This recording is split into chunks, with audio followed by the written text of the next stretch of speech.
राधे राधे। और कैसे हैं आप सभी, जल्दी से कमेंट करके बताइएगा। ठीक है, सभी को गुड मॉर्निंग, सभी को गुड मॉर्निंग। और जो ये वीडियो है आप सभी के लिए बहुत हेल्पफुल होगा। तो आज हम शुरुआत से स्टार्ट कर रहे हैं आपके भारतीय प्रागैतिहासिक चित्रकला से। ठीक है, भारतीय प्रागैतिहासिक चित्रकला से स्टार्ट करने से पहले कुछ चीज़ें वेरी मोस्ट इंपॉर्टेंट हैं। ठीक है, तो कई सारी हम इसमें गुफाओं के बारे में बात करेंगे, लेकिन उससे पहले इसकी एक थोड़ी सी संपूर्ण जो जानकारी है उस पर हम डिस्कस कर लेते हैं। तो सबसे पहला मेन पॉइंट है कि भारतीय प्रागैतिहासिक चित्रकला का अर्थ क्या होता है। तो जो अर्थ होता है वो होता है ऐतिहासिक काल से पूर्व की जो कला होती है। ठीक है, उसके बाद ऐतिहासिक काल से जो पूर्व की कला है इसकी खोज मतलब इसके जो चित्र हैं, जो आपके भारत में प्रागैतिहासिक चित्रों की जो खोज किसने की थी भारत में। ठीक है, मतलब कि कहाँ पर हुई थी, तो मिर्ज़ापुर में हुई थी। मिर्ज़ापुर आपका कहाँ पर है, तो यह आपका उत्तर प्रदेश में है। इन चित्रों की जो खोज का जो श्रेय है वह किसको जाता है, खोज का जो श्रेय है वह किसको जाता है, तो वह जाता है अंग्रेज़ों को। किसको जाता है, अंग्रेज़ों को जाता है। चलिए, अंग्रेज़ों को जाता है तो अंग्रेज़ों की खोज जो अंग्रेज रहे हैं वो भारतवर्ष में कह सकते हो कि भारत देश में प्रागैतिहासिक चित्रों की खोज किसने किसने किया और कब किया था। तो अगर हम बात करते हैं तो याद रखिएगा आर्चीबाल्ड कार्लाइल ने। ठीक है, उसके बाद उन्हीं के साथ ही जॉन कॉकबर्न ने खोज किया था। कब किया था, तो याद रखिएगा 1880 ईस्वी में किया था। कब किया था, 1880 ईस्वी में। ठीक है, याद रखिएगा। उसके बाद अगर हम बात करते हैं तो भारतीय चित्रकला का जो इतिहास है वह आपके कितने वर्षों का है। भारतीय चित्रकला का जो इतिहास है वह आपके कितने वर्षों का है। ठीक है, भारतीय चित्रकला का इतिहास कितने वर्षों का है। तो भारतीय चित्रकला का जो इतिहास है वो आपका 7 वर्ष का है। कितने वर्ष का है, 7 वर्ष का है। ठीक है, उसके अलावा एक पुस्तक रही है भारतीय इस पे कह सकते हो कि प्रीहिस्टोरिक इंडिया। कौन सी पुस्तक रही है, प्रीहिस्टोरिक इंडिया। ठीक है,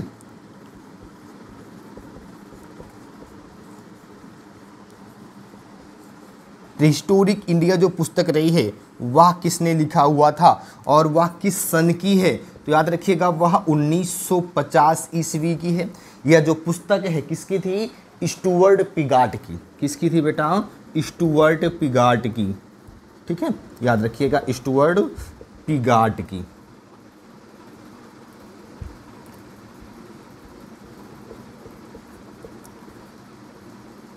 तो आज हम थोड़ा सा स्लो मोशन में चलेंगे, कल से थोड़ी सी स्पीड बढ़ाएंगे।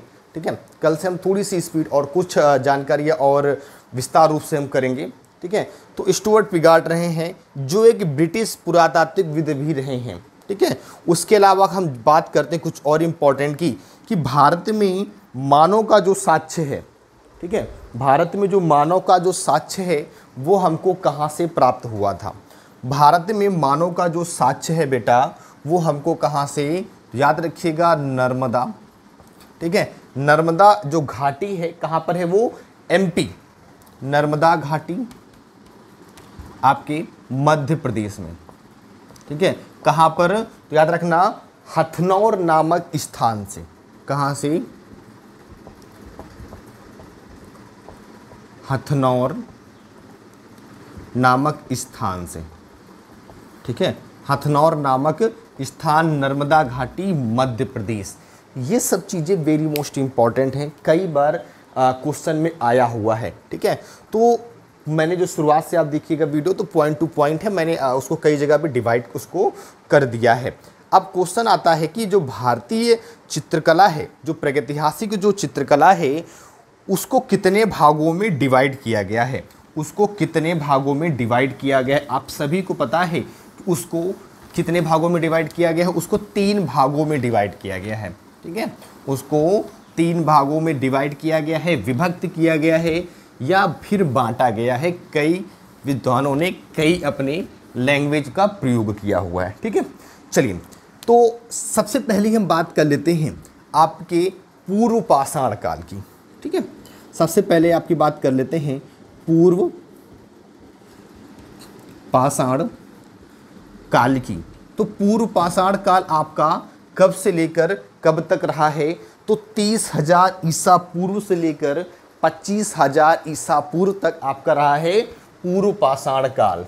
कब से कब तक? तो 30,000 ईसा पूर्व से 25,000 ईसा पूर्व तक रहा है। ठीक है, तो ये है आपका पूर्व पाषाण काल। उसके बाद आ जाता है आपका मध्य पाषाण काल। ठीक है, दूसरा क्या है? तो दूसरा है आपका मध्य पाषाण काल। ठीक है, मध्य पाषाण काल। अब ये मध्य पाषाण काल कब से कब तक का रहा है? तो जो आपका मध्य पाषाण काल है वो आपका 25,000 से 25,000 ईसा पूर्व से आपका 10,000 ईसा पूर्व तक रहा है। कब तक रहा है? 10,000 ईसा पूर्व तक रहा है। क्लियर? अब इसके बाद आपका कौन सा काल आ जाता है? सभी को गुड मॉर्निंग, सभी को राधे राधे। ठीक है, सभी को गुड मॉर्निंग, क्योंकि ये वीडियो रिकॉर्ड करके हमने लाइव लगाई हुई है। ठीक है, चलिए आगे बात कर लेते हैं। तीसरे नंबर पे आपका कौन सा आ जाता है? तो आ जाता है आपका नवपाषाण काल। कौन सा? नवपाषाण काल। ठीक है, नवपाषाण काल, जिसको हम लोग बोलते हैं उत्तर पाषाण काल भी। ठीक है, जिसको हम लोग क्या बोलते हैं? उत्तर पाषाण काल भी बोलते हैं।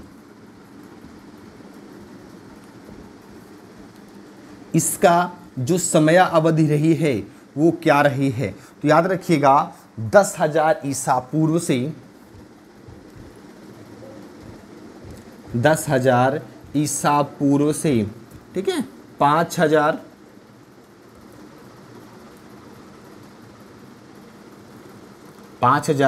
या फिर 3,000 ईसा पूर्व। ठीक है, ये इसका समय रहा है। ठीक है, अब हम आगे किस पर बात करेंगे? तो आपके पूर्व पाषाण काल की बात कर लेते हैं। ठीक है, सबसे पहले किसकी बात करेंगे हम? तो पूर्व पाषाण काल की बात करेंगे। बहुत ज़्यादा समय नहीं खींचेंगे। ठीक है, लेकिन हाँ थोड़ा सा समय ज़रूर लगेगा। आज जो क्लास है, शुरुआत की फर्स्ट क्लास है। ठीक है, आप लोग तो वहाँ हो और मैं समझ पा रहा हूँ कि आप लोग हमारे सामने बैठे हुए हैं, तो थोड़ा सा डर तो बना हुआ है हमारे अंदर भी ना, थोड़ा सा डर तो बना हुआ है हमारे अंदर भी। ठीक है, चलो पूर्व पाषाण काल का जो मानव था वो कहाँ रहता था? ठीक है, वो कहाँ पर रहता था? तो याद रखिएगा कि जो गुफाएं रहती थी, जैसे कोई पत्थर है, कोई घटना घटी तो पत्थर टूटा, जो उससे अब ऑटोमेटिकली जो गुफा बन गई, प्रकृति की जो निर्मित गुफाएं थी उसमें रहता था। ठीक है, तो किसमें? प्रकृति निर्मित गुफाओं में रहता था। कहाँ रहता था? प्रकृति निर्मित गुफाओं में रहता था। क्लियर? प्रकृति निर्मित गुफाओं में रहता था। उसके बाद मानव सर्वप्रथम धरती पर कब और कहाँ पर आया था? तो याद रखोगी कि जो मानव है वह धरती पर,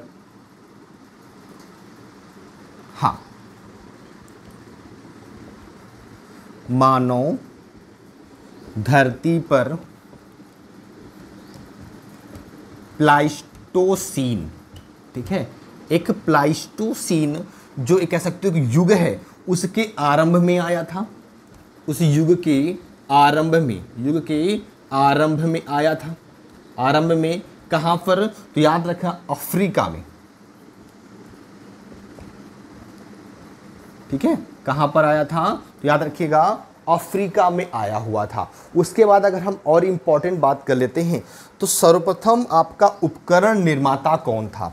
सर्वप्रथम आपका उपकरण निर्माता कौन था? ठीक है, प्रथम उपकरण निर्माता। ठीक है, तो जो प्लाइस्टोसीन युग का जो मानव था, प्लाइस्टोसीन जो युग का मानव था, वही आपका प्रथम उपकरण निर्माता था। क्या था? प्रथम उपकरण निर्माता था। अब बात आ जाती है कि पूर्व पाषाण काल के जो हथियार थे वह किस पत्थर से बने थे? जो हथियार थे, ठीक है, वह किस पत्थर से बने हुए थे? तो याद रखिएगा क्वार्टजाइट पत्थर से बने थे। किस पत्थर से? क्वार्ट जाइट पत्थर से बने हुए थे। ठीक है, क्वार्ट जाइट पत्थर से बने हुए थे। देखिए ये सभी जो जानकारी हैं आशा है आप सभी को पता होगा, सभी को पता होगा, लेकिन एक बार आपके लिए ये सब बहुत ज़रूरी है, क्योंकि हो सकता है कि कुछ चीज़ें आपसे कह सकते हो ना पता हो सकता है ऐसा। ठीक है, लेकिन आप लोग बहुत विद्वान हो चुके हैं। ठीक है, चलिए आगे हम और इससे इम्पॉर्टेंट बात कर देते हैं। लेकिन एक बात याद रखिएगा, क्लास को लाइक और शेयर करिएगा, ये आपकी रिस्पॉन्सिबिलिटी है। आपके ऊपर विश्वास करके ये मैंने पूरा चीज़ें स्टार्ट की है। ठीक है, मुझे उम्मीद है कि आप मेरा दिल नहीं तोड़ोगे। याद आ गई? ठीक है, चलो आगे हम बात कर लेते हैं कि जो पुषाण युगीन जो मानव था उसके प्रमुख औजार क्या थे, हथियार क्या थे। ठीक है, तो उसके जो प्रमुख औजार थे, सबसे पहला तो आपका हो गया क्लीवर। क्या हो गया? क्लीवर। ठीक है, ये मत पूछना सर क्लीवर क्या होता है। ठीक है, आगे बात करते हैं स्क्रैपर। ठीक है, स्क्रैपर। उसके अलावा हैंड एक्स, हैंड एक्स, ये तीन, क्लीवर, स्क्रैपर, हैंड एक्स, ये तीन प्रमुख हथियार और प्रमुख औजार थे। ठीक है, प्रमुख क्या थे? प्रमुख हथियार थे और प्रमुख औजार थे। उसके अलावा अगर हम और इम्पोर्टेंट कुछ जाते हैं तो कह सकते हो कि पूर्व पाषाण काल में मातृ देवी की जो प्रतिमा प्राप्त हुई थी। ठीक है, किसकी प्रतिमा प्राप्त हुई थी? मातृ देवी की जो प्रतिमा प्राप्त हुई थी। ठीक है, यहाँ नोट कर ले दीजिएगा, मातृ देवी। ठीक है, मातृ देवी की प्रतिमा किससे निर्मित थी? तो हड्डियों से निर्मित थी। किससे? हड्डियों से निर्मित थी। ठीक है, हड्डियों से निर्मित थी। कहाँ से प्राप्त हुई थी? तो बेलन घाटी से। कहाँ से प्राप्त हुई? तो बेलन घाटी से प्राप्त हुई थी। ठीक है, कहाँ से प्राप्त हुई थी बेटा? तो बेलन घाटी से प्राप्त हुई थी। और हम आगे बात कर लेते हैं पूर्व पाषाण काल की, और कुछ चीज़ें इंपॉर्टेंट हैं। ठीक है, और हम बात कर लेते हैं।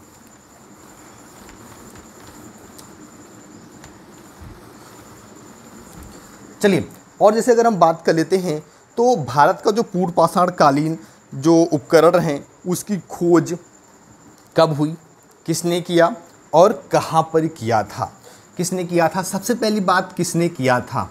तो रॉबर्ट। ठीक है, थोड़ा सा ऊपर लिख गया हमको लग रहा है। ठीक है, रॉबर्ट। ठीक है, रॉबर्ट ब्रूस फुट ने किया हुआ था। ठीक है, रॉबर्ट ब्रूस फुट ने किया था। कब किया था? तो 1863 में किया था। 1863 ईस्वी में। और कहाँ पर किया था? तो मद्रास के पास किया था। ठीक है, मद्रास के पास। कहाँ पर? पल्लावरम में। कहाँ पर किया था? तो पल्लावरम में किया था। मद्रास के पास पल्लावरम में किया हुआ था। ठीक है, मद्रास के पास पल्लावरम में किया हुआ था। उसके अलावा अगर हम बात करते हैं कि पूर्व पाषाण युग का जो मानव था वह किस नाम से बुलाया जाता था? पूर्व कालीन जो पूर्व पाषाण कालीन का जो मानव था, या इस युग का मानव को, इस युग के मानव को हम किस नाम से बुलाते थे? तो क्वार्टिजाइट मनुष्य के रूप में। किस रूप में? मतलब किस नाम से? तो क्वार्टिजाइट मानव। ठीक है, क्वार्टिजाइट मानव या फिर मनुष्य के नाम से इसको बुलाते थे। ठीक है, क्लियर है? चलिए वहीं पर हम आगे बात कर लेते हैं। बिल्कुल ठीक है, क्वार्टिजाइट मानव। अब सर्वप्रथम जो आग का आविष्कार है वह किस युग में हुआ था? तो याद रखिएगा, इस युग में आग का आविष्कार हुआ था। आग का आविष्कार हुआ। ठीक है, आविष्कार हुआ था। अब इसमें एक चीज आप बताइएगा कि जो आग का आविष्कार तो इस युग में हुआ था, लेकिन आग का जो प्रयोग है, ठीक है, आग का जो प्रयोग है वह किस युग में स्टार्ट हुआ था, वह किस युग में स्टार्ट हुआ था, ये बता दीजिएगा। ठीक है, सभी को गुड मॉर्निंग, सभी को राधे राधे बेटा। हाँ, सभी को गुड मॉर्निंग, सभी को राधे राधे। ठीक है, चलिए, बिल्कुल राइट है। अब हम वहीं आगे हम बात कर लेते हैं और इम्पॉर्टेंट टॉपिक की आपका। बिल्कुल, चलिए, बहुत जल्द ऐसी कुछ फैसिलिटीज़ आपके लिए ऐड कर देंगे हम, ताकि बोर्ड पर भी हो सके और आपके कमेंट्स को भी हम बहुत जल्द पढ़ सके। ठीक है, और अगर हम बात कर लेते हैं आगे, तो पूर्व पाषाण काल, पूर्व पाषाण के बाद आ जाता है आपका मध्य पाषाण काल। ठीक है, क्या आ जाता है, मध्य पाषाण काल आ जाता है। तो जो मध्य पाषाण काल था वो कब से कब का रहा है, कब से कब का रहा है? हाँ, जल्दी से कमेंट करके बताइएगा, मध्य पाषाण काल जो है वो आपका कब से कब का रहा है, बताइएगा। हाँ बताइए, कमेंट जरूर करिएगा। ठीक है, 25,000 ईस्वी से 10,000 ईस्वी तक। ठीक है, 10,000 ईसा पूर्व तक रहा है। क्लियर। वहीं अगर हम बात कर लेते हैं कि जो मध्य पाषाण काल की कह सकते हो जो इसके विषय में जानकारी जो है वह सबसे पहले किसने दिया था, ठीक है, कब दिया था और कहाँ पर दिया था। एक सेकंड रुकिएगा। ठीक है,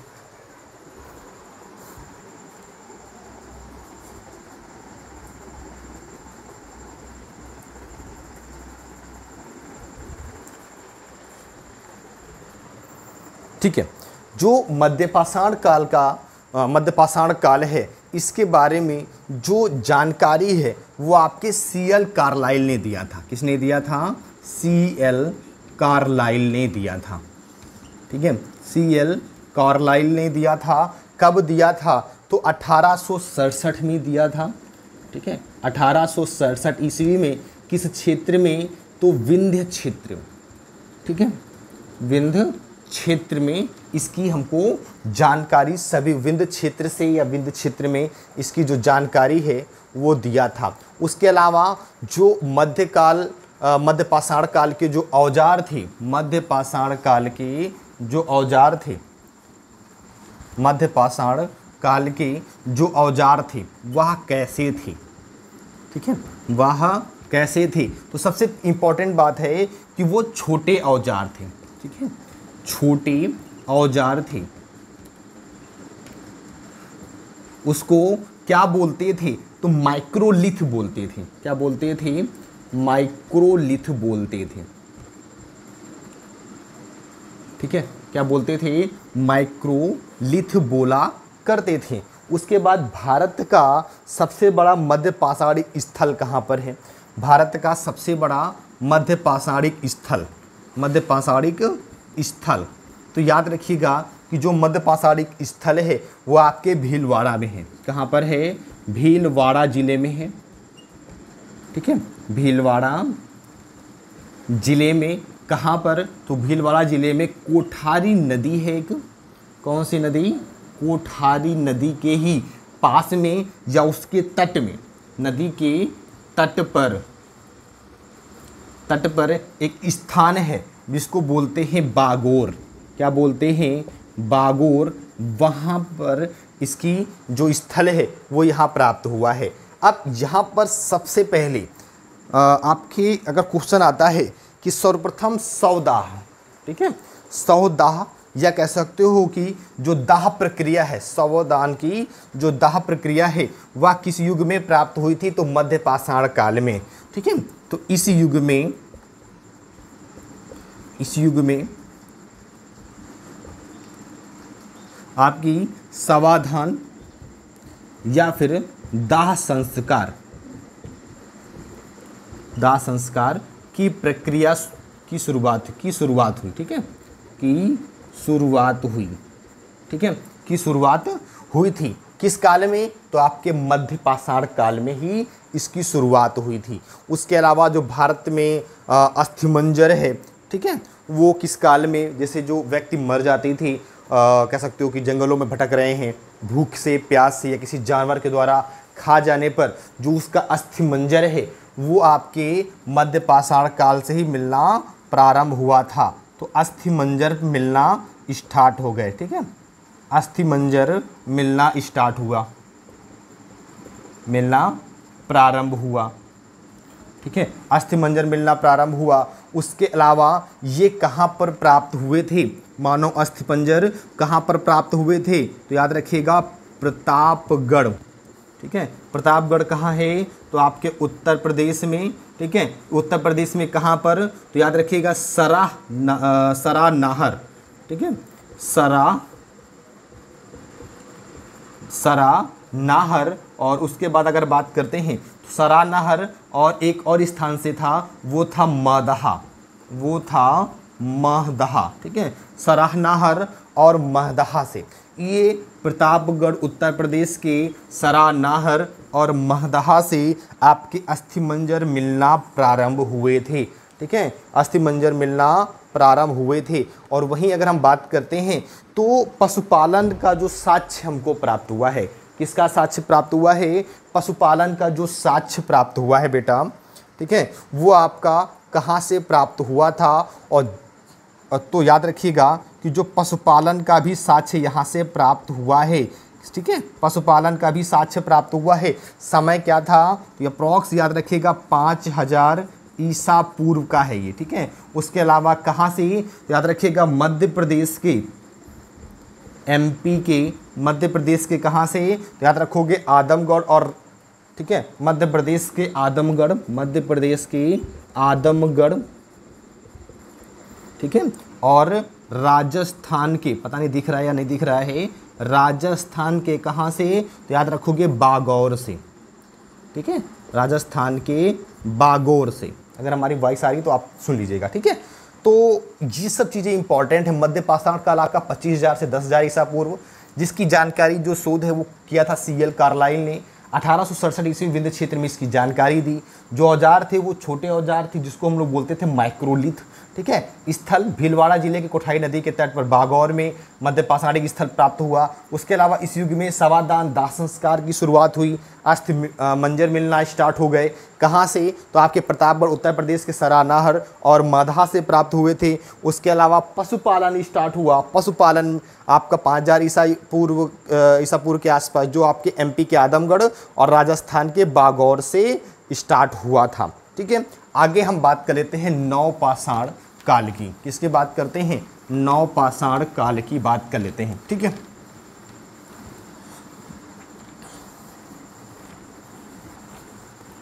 सभी लोग क्लास को लाइक और शेयर कर दीजिएगा, ठीक है। आज की क्लास कैसी रही, कैसी लग रही है, ठीक है, ये जरूर कमेंट बॉक्स करिएगा, कमेंट में करिएगा, ठीक है। देखो तीसरे नंबर पे आ जाती है आपकी नवपाषाण काल, ठीक है।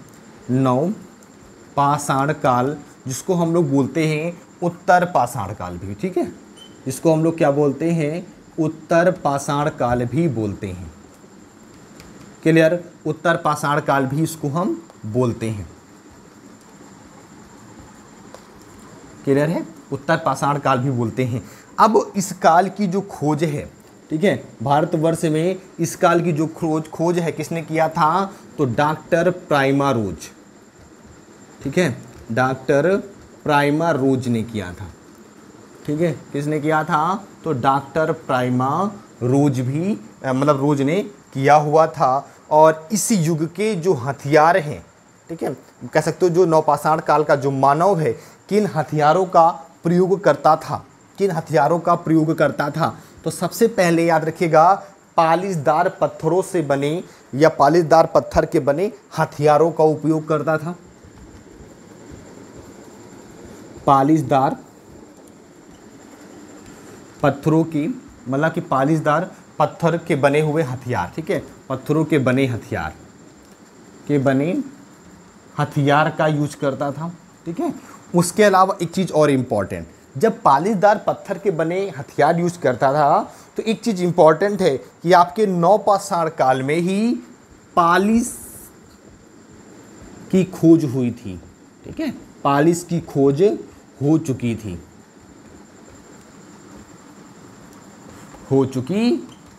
ठीक है।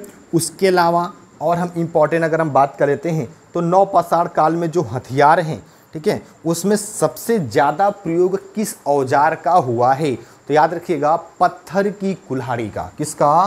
पत्थर की कुल्हाड़ी का उपयोग हुआ है, पत्थर की कुल्हाड़ी का। ठीक है, देखो ये हमारी आज फर्स्ट क्लास है, ठीक है, कोई भी गलती हो, ठीक है, उसको बताइएगा ज़रूर, हम सुधारने की कोशिश करेंगे, ठीक है। और आप सभी का बहुत बहुत धन्यवाद, ठीक है। और क्लास को ज़रूर शेयर करिएगा, लाइक करिएगा और कमेंट्स तो कर ही रहे हो आप, ठीक है। चलिए अब हम आगे और इम्पॉर्टेंट अगर हम बात कर लेते हैं तो उसके बाद जो मनुष्य है वो एक स्थायी निवास पर, ठीक है, स्थायी निवास पर रहना स्टार्ट कर दिया था तो नवपाषाण काल में, ठीक है, स्थायी निवास पर रहना स्टार्ट कर दिया, ठीक है, स्थायी निवास में रहना स्टार्ट कर दिया।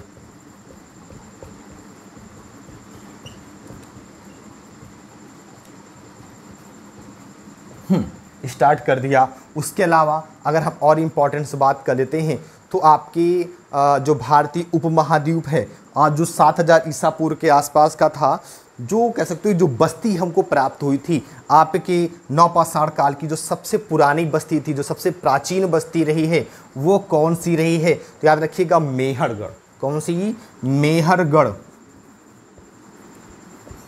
ठीक है, कौन सी रही है बेटा? तो मेहरगढ़ जो आपकी सबसे प्राचीन बस्ती रही है नवपाषाण युग की, सबसे प्राचीन बस्ती, ठीक है। अगर वर्तमान में पूछता है ये वर्तमान में कहाँ है, याद रखिएगा पाकिस्तान के बलूचिस्तान प्रांत में, ठीक है, बाकी लिखने की जरूरत नहीं है, पाकिस्तान के बलूचिस्तान के प्रांत में है, ठीक है,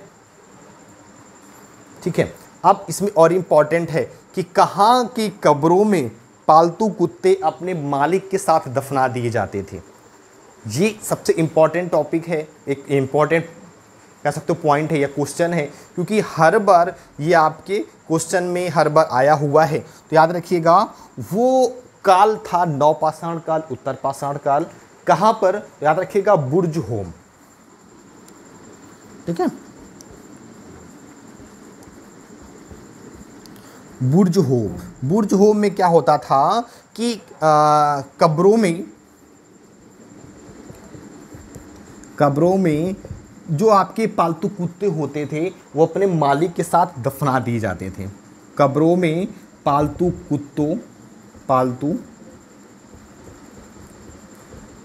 कुत्तों को अपने मालिक के साथ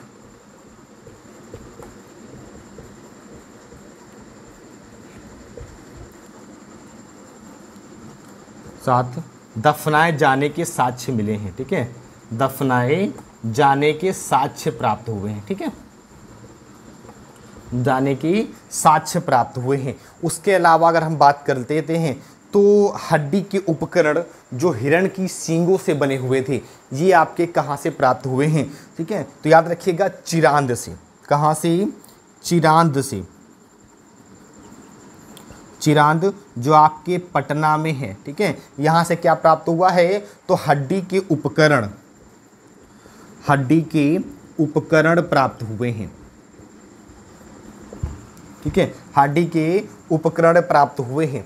उसके अलावा और इम्पोर्टेंस हम बात कर लेते हैं कुछ पॉइंट्स की, ठीक है, और इम्पोर्टेंट कुछ हम पॉइंट्स की बात कर लेते हैं, जैसे खेती का आविष्कार, या कह सकते हो कि जो खेती के जो साक्ष्य हैं सबसे पहले हमको कहाँ से प्राप्त हुए हैं? खेती के जो साक्ष्य हैं बेटा वो हमको कहाँ से प्राप्त हुए हैं? तो याद रखिएगा कि जो अगर क्वेश्चन आता है कि किस काल में मानव ने सर्वप्रथम कृषि कार्य की शुरुआत की थी, ठीक है, तो आपके नवपाषाण काल में ही कृषि की शुरुआत हुई। किसकी शुरुआत हुई? कृषि की शुरुआत हुई थी, ठीक है, शुरुआत हुई। क्लियर? कृषि की क्या हुई? कृषि की शुरुआत हुई, ठीक है। उसके अलावा नवपाषाण काल में ही आपके पहिए का आविष्कार हुआ, पहिए का आविष्कार हुआ, ठीक है। और उसके अलावा जब पहिए का आविष्कार हुआ तो पहिए के ऊपर ही मिट्टी रखकर बर्तन बनाने का आविष्कार हुआ, ठीक है। किसका? मिट्टी के बर्तन बनाने का, ठीक है, याद रखिएगा, जिससे मिट्टी के बर्तन का आविष्कार, ठीक है, मिट्टी के बर्तन का आविष्कार ठीक है। मिट्टी के बर्तन आविष्कार जो हुआ वो कैसे हुआ, तो बेटा आप सभी अगर किसी की जो गांव में रहने वाले हों, जो कुम्हार लोग हों, उनको देखा होगा नीचे एक पहिया होता है, पहिया को तेजी से घुमाते हैं, उसके ऊपर मिट्टी रखकर मिट्टी को एक बर्तन के रूप में आकृति देते हैं, ठीक है, उसको उस रूप में बनाते हैं, तो चाक के द्वारा, ठीक है, जिसको बोलते हैं चाक। भाई पहिए का जब आविष्कार हुआ तभी मिट्टी के बर्तनों का भी आविष्कार हुआ था। क्लियर है ये सभी चीज़ें? बिल्कुल। चलिए वहीं आगे हम बात कर लेते हैं। तो कृषि का जो साक्ष्य है, हाँ, कृषि का जो साक्ष्य कहाँ से प्राप्त हुआ था, तो मेहरगढ़ से,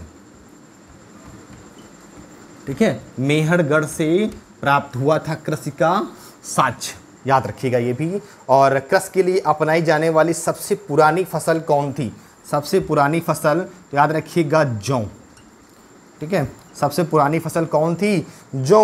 और उसके बाद अगर दूसरी फसल आती है तब आती है गेहूं, तब आती है क्या, गेहूं आती है, ठीक है। अब अगर क्वेश्चन आता है कि चावल का साक्ष्य हमको कहाँ से प्राप्त हुआ था, ठीक है, तो चावल का जो साक्ष्य है,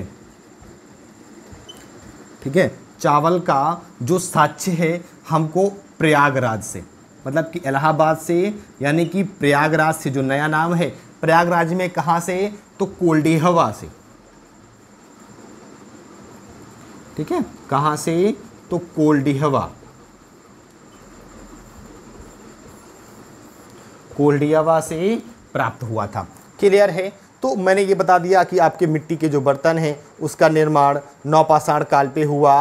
अच्छा, नवपाषाण काल का जो मानव का प्रमुख केंद्र था वो क्या था, कमेंट करके बताइएगा, ठीक है, कमेंट करके बताइएगा केंद्र क्या था, तो याद रखोगे बेलारी, ठीक है, क्या था, प्रमुख केंद्र, प्रमुख केंद्र क्या था, तो बेटा था बेलारी, ठीक है, क्या प्रमुख केंद्र था, बेलारी। अच्छा, एक गढ़ा हुआ गोल यंत्र कहाँ से प्राप्त हुआ है, क्वेश्चन आ जाए कि एक गढ़ा हुआ गोल यंत्र कहाँ से प्राप्त हुआ है, गोल यंत्र कहाँ से प्राप्त हुआ है, तो याद रखिएगा नर्मदा नदी घाटी से, ठीक है, नर्मदा नदी घाटी से प्राप्त हुआ है। देखो ज़्यादा बहुत कह सकते हो बहुत लंबा वीडियो नहीं बनाएंगे, इस शुरुआत का आज का हमारा पहला वीडियो है, ठीक है, तो थोड़ा थोड़ा तो रिस्टार्ट करेंगे। उसके अलावा जो चित्रकला का जो प्रयोग है, ठीक है, नवपाषाण काल में ही बेटा आपके चित्रकला का प्रयोग के साक्ष्य मिले हैं, किसके, चित्रकला के प्रयोग की, ठीक है, चित्रकला का जो प्रयोग किया गया है कहाँ पर किया गया है, तो नवपाषाण काल में ही किया गया था, ठीक है। उसके अलावा मैंने आपको बताया पालिश, जब पालिशदार जब कह सकते हो कि जो हथियार बनना स्टार्ट हुए तो आपके पालिश का भी कह सकते हो कि जो इसकी स्टार्टिंग हुई है, ठीक है, पालिश की भी स्टार्टिंग हुई। उसके अलावा अगर हम बात कर लेते हैं तो आपके जो उत्तर पाषाण काल के प्रमुख जो उदाहरण मिले हैं, जो चित्रकला के जो उदाहरण मिले हैं वो कहाँ से प्राप्त हुए हैं, वो कहाँ से प्राप्त हुए हैं, तो कुल मिला के वो 3 स्थान थे, मिर्ज़ापुर, सिंघनपुर और बेलारी, ठीक है। कौन कौन से, मिर्ज़ापुर, सिंघनपुर और बेलारी, ठीक है, तो ये 3 टोटल स्थान रहे हैं। उसके अलावा अगर हम बात कर लेते हैं कुछ बुक्स हैं उनके बारे में हम बात करेंगे, ठीक है, उनके बारे में हम बात कर लेते हैं जो इम्पोर्टेंस हैं आपके लिए।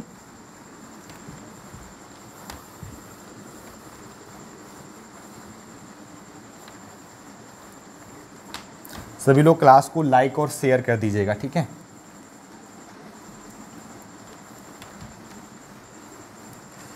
चलिए यहां पर ऊपर लिख सकते हैं हम प्रमुख पुस्तक व लेखक, लेकिन आप लोग ये नोट करिएगा कि प्रागैतिहासिक चित्रों पर, किस पर, प्रागैतिहासिक चित्रों से संबंधित, ठीक है, प्रागैतिहासिक चित्रों से संबंधित प्रमुख पुस्तक व लेखक। क्लियर है? चलो आगे अगर हम बात कर लेते हैं तो प्रागैतिहासिक भारतीय चित्रकला एक पुस्तक रही है। कौन सी? प्रागैतिहासिक भारतीय चित्रकला, प्रागैतिहासिक यह किसकी रही है? प्रागैतिहासिक भारतीय चित्रकला यह किसकी रही है? तो यह बेटा डॉक्टर जगदीश गुप्त की रही है। किसकी रही है? डॉक्टर जगदीश गुप्त। ठीक है, डॉक्टर जगदीश गुप्त की रही है। और किस समय की थी? तो 1967 की। कब की रही है? 1967 ईस्वी की रही है। आगे हम और इम्पॉर्टेंट जैसे आपकी rock paintings of Mahadev hills. ठीक है, रॉक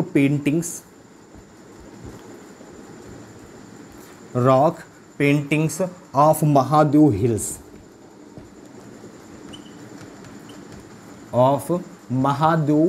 हिल्स। ठीक है, ये किसकी पुस्तक है? Rock paintings of Mahadev hills तो D.H. गार्डन की है। किसकी है? D.H.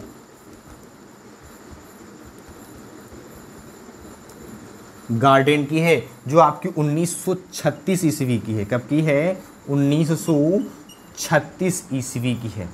ठीक है, 1936 ईस्वी की है। नेक्स्ट की अगर हम बात करते हैं तो आपके प्रागैतिहासिक भारतीय चित्रकला डॉक्टर जगदीश गुप्त, rock paintings of Mahadev hills जो आपकी हो गई किसकी? D.H. गार्डन की। एक और पुस्तक थी, कौन सी? Prehistoric India.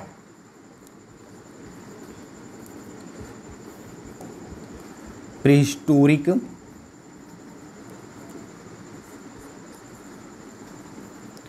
इंडिया ये किसकी है? जो प्रीहिस्टोरिक इंडिया है पहली वाली, वो आपकी 1958 की है। ठीक है, 1958 ईस्वी की है, जो एलन हॉटक बॉड्रिक की है। किसकी है? एलन हॉटक बॉड्रिक। ठीक है, एलन हॉटक ब्रॉड्रिक की है। ब्रॉड्रिक, ठीक है, एलन हॉटक ब्रॉड्रिक की है। और एक प्रीहिस्टोरिक इंडिया और थी। ठीक है, जो एक कह सकते हो प्रीहिस्टोरिक इंडिया और एक पुस्तक थी, लेकिन वो आपकी किस सन की थी? याद रखिएगा 1950 की थी। ठीक है, स्टुअर्ट पिगाट की। किसकी थी? स्टुअर्ट पिगाट की थी। स्टुअर्ट पिगाट की रही है। ठीक है, चलिए और इम्पोर्टेंस अगर हम बुक की बात कर लेते हैं तो एक और रही है, जैसे आवर हेरिटेज इन आर्ट। कौन सी? आवर हेरिटेज इन आर्ट पुस्तक रही है। ठीक है, चलिए आगे बात कर लेते हैं। आवर हेरिटेज इन आर्ट जो आपकी किस समय की रही है? तो याद रखिएगा 1952 ईस्वी की। 1952 ईस्वी की किसकी रही है? तो हालदार जी की। ठीक है, हालदार जी की, असित कुमार हालदार जी की रही है। उसके अलावा अगर हम बात कर लेते हैं तो इंडियन पेंटिंग। ठीक है, इंडियन पेंटिंग किस समय की रही है? तो 1929 ईस्वी की। 1929 ईस्वी की रही है। किसकी थी बेटा ये? तो पर्सी ब्राउन की। पर्सी ब्राउन की रही है। ठीक है, सभी को दिख रहा होगा कि प्रमुख प्रागैतिहासिक पुस्तकों के प्रमुख व लेखक कौन कौन से जो वेरी मोस्ट इंपॉर्टेंट है। जैसे प्रागैतिहासिक भारतीय चित्रकला दो आपकी डॉक्टर जगदीश गुप्त की है 1967 ईस्वी की। Rock paintings of Mahadev hills जो D.H. गार्डन की है 1936 ईस्वी की। प्रीहिस्टोरिक इंडिया 1958 ईस्वी की है, एलन हॉटक बॉड्रिक की। दूसरी जो प्रीहिस्टोरिक इंडिया है वो 1950 ईस्वी की है, स्टुअर्ट पिगाट की। उसके अलावा आवर हेरिटेज इन आर्ट 1952 ईस्वी जो हालदार जी की है। उसके अलावा इंडियन पेंटिंग 1929 ईस्वी किसकी है? पर्सी ब्राउन की है। ठीक है, तो आज की क्लास आपकी यहीं तक होगी। ठीक है, उसके अलावा जो आपके मिर्ज़ापुर है, लखनिया, जितनी भी गुफाओं के बारे में है उसके लिए हम शाम को एक 10 बजे के आसपास क्लास लेंगे इसकी। ठीक है, तो ये हमारी वीडियो अभी एक अभी, ठीक है, उसके बाद एक रात्र को। ठीक है, तो मिलते हैं नेक्स्ट क्लास में, तब तक के लिए सभी को बाय बाय, टेक केयर। कैसी रही यह क्लास ज़रूर बताइएगा। स्क्रीनशॉट लेना चाहते हो तो इसका स्क्रीनशॉट ले लीजिएगा। चलो, स्क्रीनशॉट लेना चाहते हो तो इसका स्क्रीनशॉट ले लीजिए जल्दी से। ठीक है, तो तो ये क्लास कैसी रही कमेंट करके जरूर बताइएगा। मिलते हैं नेक्स्ट वीडियो में, तब तक के लिए सभी को बाय बाय, सभी को राधे राधे, गुड मॉर्निंग। चलो बाय बाय, टेक केयर, मिलते हैं नेक्स्ट क्लास में, तब तक के लिए सभी को बाय बाय, ख्याल रखो सभी लोग।